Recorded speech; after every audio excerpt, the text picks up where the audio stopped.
बिहार की सियासत में आज हम जिस कहानी की बात करने जा रहे हैं वो सिर्फ राजनीति नहीं बल्कि एक बड़ा राजनीतिक उलटफेर हो सकता है, क्योंकि अब सवाल उठ रहा है क्या चिराग पासवान छोड़ देंगे मोदी का साथ। जी हाँ, क्या प्रशांत किशोर और चिराग पासवान साथ आकर बिहार की राजनीति की दिशा ही बदल देंगे, और क्या बिहार में अब एनडीए और इंडिया के बीच नहीं बल्कि एक तीसरी बड़ी ताकत उभरने जा रही है। इन सारे मुद्दों पर विस्तार से चर्चा करेंगे। आप बने रहिए हमारे साथ इस वीडियो में अंत तक। नमस्कार दोस्तों, स्वागत है आप सभी का राष्ट्र की रौनक चैनल पर। बिहार में विधानसभा चुनाव की तारीखों का ऐलान हो चुका है। 6 और 11 नवंबर ये 2 तारीखें अब बिहार की राजनीति का भविष्य तय करेंगी। लेकिन चुनावी शोर के बीच जो सबसे बड़ा सवाल उठ रहा है वो है चिराग पासवान और प्रशांत किशोर की नजदीकियां। राजनीतिक गलियारों में चर्चा है कि लोक जनशक्ति पार्टी के प्रमुख चिराग पासवान और जन सुराज आंदोलन के संस्थापक प्रशांत किशोर अब साथ आने की तैयारी में है। अगर ऐसा हुआ तो एक गठबंधन सिर्फ बिहार नहीं बल्कि दिल्ली तक की सियासत को हिला सकता है। लोजपा के सूत्रों के मुताबिक चिराग पासवान इस बार एनडीए से खासे नाराज हैं, क्योंकि सीटों के बंटवारे को लेकर बात अब तक नहीं बनी है। चिराग की मांग है 243 सीटों में से कम 40 सीटें उनके पार्टी को दी जाए, लेकिन भाजपा का रुख साफ है, 25 सीटों से ज्यादा नहीं। यानी अब इस तनाव के बीच चिराग पासवान का मूड बदलता नजर आ रहा है। आपको याद होगा चिराग पासवान ने 2020 के विधानसभा चुनाव में एनडीए से अलग होकर अकेले मैदान में उतरने का फैसला किया था। तब उन्होंने बिहारी बनाम बिहारी का नारा दिया था और कई जगह जदयू के खिलाफ अपने उम्मीदवार उतारे थे।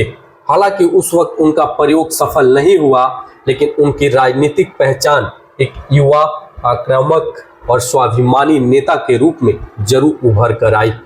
और अब जब प्रशांत किशोर यानी पीके ने बिहार की जनता के बीच जन सुराज यात्रा से अपनी पकड़ मजबूत की है, तो दोनों की जुगलबंदी बिहार के चुनावी समीकरणों को पूरी तरह बदल सकती है।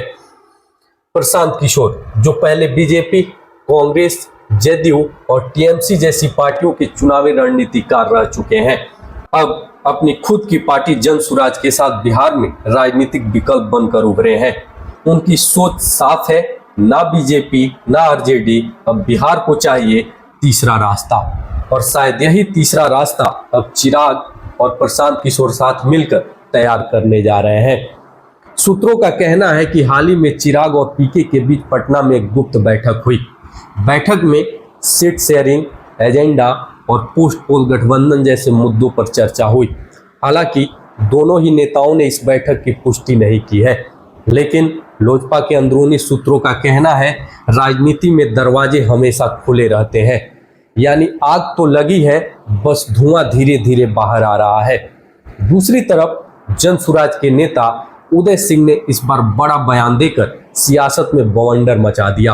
उन्होंने कहा, हम गठबंधन नहीं करेंगे, लेकिन अगर चिराग पासवान अपनी पार्टी हमारे साथ मिला दें तो हम उन्हें मंत्री पद से भी बड़ा सम्मान देंगे। यानी अब बात केवल गठबंधन की नहीं बल्कि विलय की हो रही है। जन सुराज का ये ऑफर एक सधी हुई चाल है, क्योंकि इससे एक तरफ बीजेपी पर दबाव बढ़ेगा और दूसरी तरफ चिराग के लिए एक सम्मानजनक रास्ता भी बनेगा। पीके जानते हैं कि चिराग पासवान के पास युवा वोट बैंक है और जन सुराज के पास ग्राउंड कनेक्ट। अगर दोनों साथ आ गए तो बिहार में तीसरी राजनीतिक ताकत का उभरना तय है।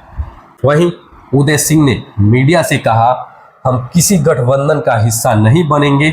एनडीए और इंडिया दोनों ही गठबंधन है। बीजेपी चाहती है कि चिराग को ठग लें, चिराग चाह रहे हैं कि मांझी को ठग लें, और गठबंधन में भी वही हाल है।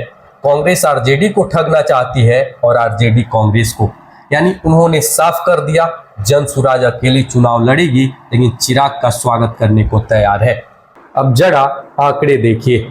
बिहार में इस बार 7 करोड़ 43 लाख मतदाता वोट डालेंगे, जिनमें से 3 करोड़ 92 लाख पुरुष, 3 करोड़ 50 लाख महिलाएं और 1725 ट्रांसजेंडर मतदाता शामिल हैं। 1 करोड़ 63 लाख युवा मतदाता 20 से 29 वर्ष के हैं और करीब 14 लाख पहली बार वोट देने वाले युवा यही वो वर्ग है जो चिराग और पीके दोनों का मुख्य टारगेट है।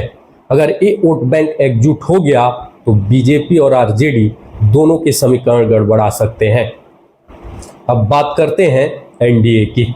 एनडीए में इस वक्त नीतीश कुमार, चिराग पासवान, जीतन राम मांझी और भाजपा के बीच तालमेल सबसे बड़ा सवाल बना हुआ है। चिराग पासवान और जीतन राम मांझी दोनों ही ज्यादा सीटों की मांग कर रहे हैं। नीतीश कुमार नहीं चाहते कि लोजपा ज्यादा सीटें ले, क्योंकि इससे उनके जदयू के उम्मीदवारों का ग्राउंड कमजोर होता है और यही वजह है कि बीजेपी बीच में फंसी हुई है। एक तरफ वो नीतीश को नाराज नहीं करना चाहती और दूसरी तरफ चिराग पासवान को खोने का रिस्क भी नहीं लेना चाहती। वहीं दूसरी ओर महागठबंधन में भी हालात कुछ खास अच्छे नहीं है। आरजेडी और कांग्रेस के बीच सीटों को लेकर तनातनी है।